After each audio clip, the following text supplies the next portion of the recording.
스트라스비체 안녕하세요. GBKTV의 박다니엘입니다. 만나서 반갑습니다. 오늘 E7 비자에 대해서 한번 말씀을 드려볼게요.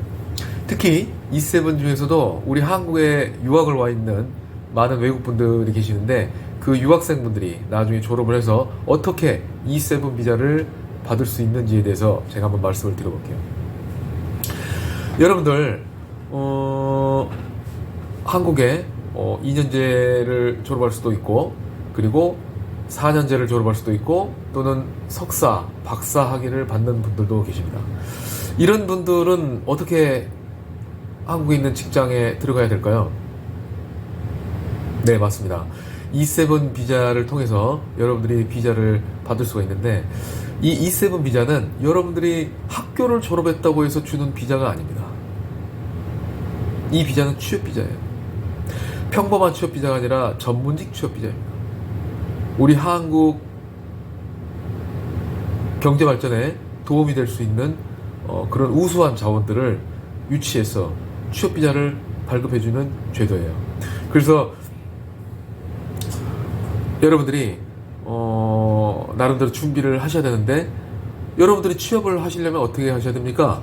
당연히 여러분들을 채용해 줄 수 있는 그런 회사가 있어야겠죠. 회사를 알아봐야 됩니다. 회사가 있어야지 여러분들이 E7을 진행할 수 있습니다.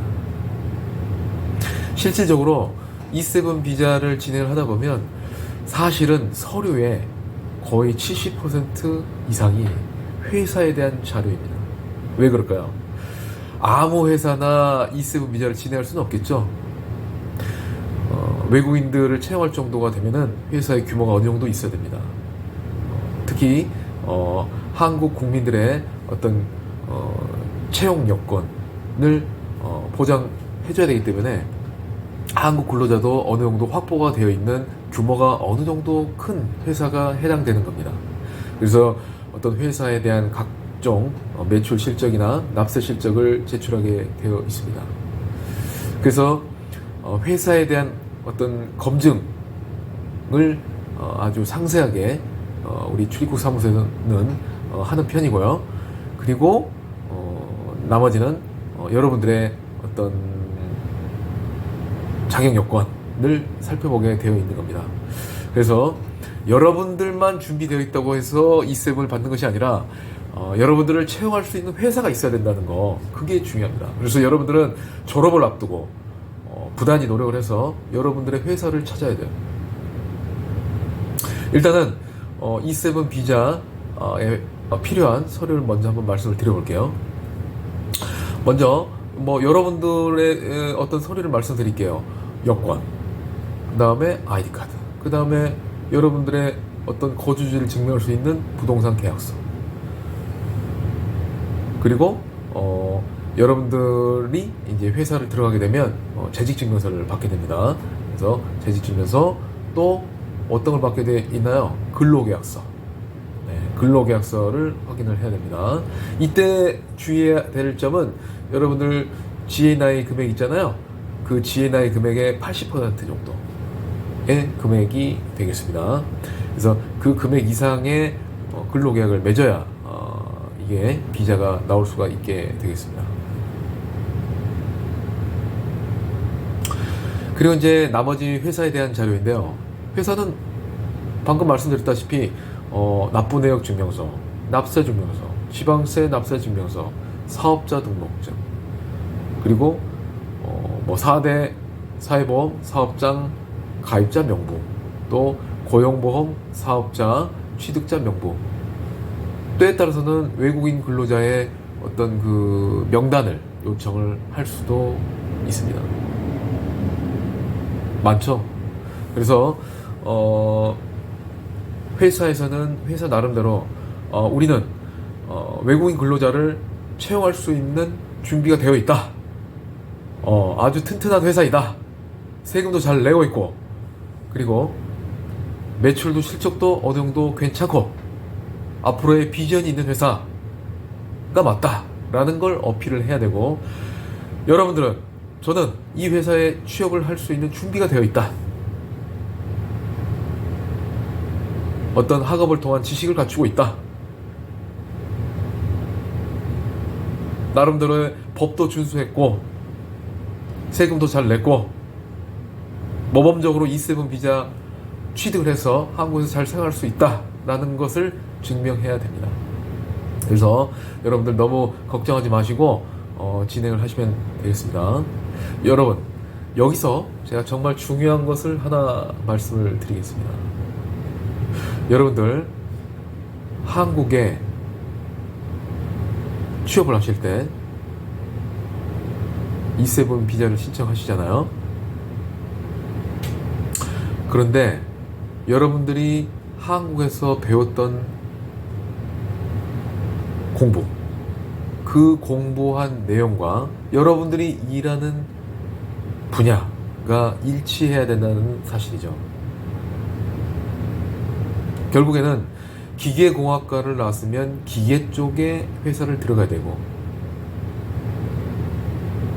언어학과를 전공을 했으면 언어 계열, 통역, 뭐 이런 회사에 입사를 해야 되고, 이해 가시죠? 여러분들이 전공한 학업과 직장 간에 어떤 그 연계성이 있어야 된다는 거예요. 전혀 별개의 회사로 들어가면 안 됩니다. 허가가 나지 않아요. 그래서 여기서 중요한 것은 무엇이냐?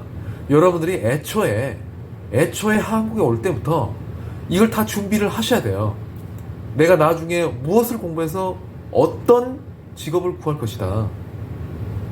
이걸 생각하고 있어야 처음부터 올바른 학과를 진학하게 됩니다. 그냥 한국의 대학을 무조건 가겠다, 무조건 한국에 체류하겠다라는 취지에서 아무 학과나 가버리게 되면 전혀 상관없는 직장을 구해야 될 것이고, 또 그 학과가 직장을 구하기 어려운 학과가 된다면 여러분들은 E7을 받기가 어려울 겁니다. 그래서 제가 항상 강조하듯이 알아야 준비를 할 수가 있습니다. 모르면 지혜롭게 향후 미래를 준비할 수가 없어요. 그래서 혹시 이 사실을 처음 알게 되었다면 주변 분들에게도 많이 알려주세요. 처음부터 자기가 원하는 좋은 과를 진학을 해서 공부를 하고, 그리고 거기에 맞게끔 또 직장도 연계해서 구해야 된다는 겁니다. 그래서 여러분들이 그 점을 잘 유의하셔서 자기가 공부한 내용에 맞는 좋은 직장이 어디 있는지를 잘 확인하시고 미리미리 준비를 하셔서 꼭 E7 비자를 받을 수 있으셨으면 하는 바람입니다.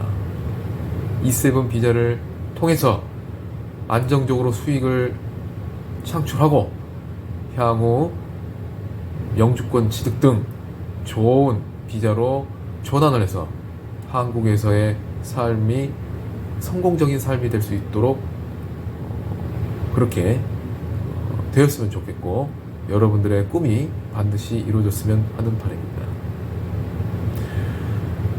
여러분들이 앞으로 미래의 설계를 하는 데 있어서 많은 어려움이 있을 수가 있습니다. 모르는 게 많을 수도 있고요. 이럴 때는 여러분들의 미래를 잘 설계해주고 진심으로 여러분을 응원해줄 수 있는 그런 믿고 맡길 수 있는 전문가가 옆에 계시다면 꼭 미리 의뢰를 하셔서 미래를 잘 대비하시기 바랍니다. 정말 이 방송 끝까지 시청해주셔서 진심으로 감사드립니다. 오늘 하루 좋은 하루 되세요. 스파시바, 다스다니아.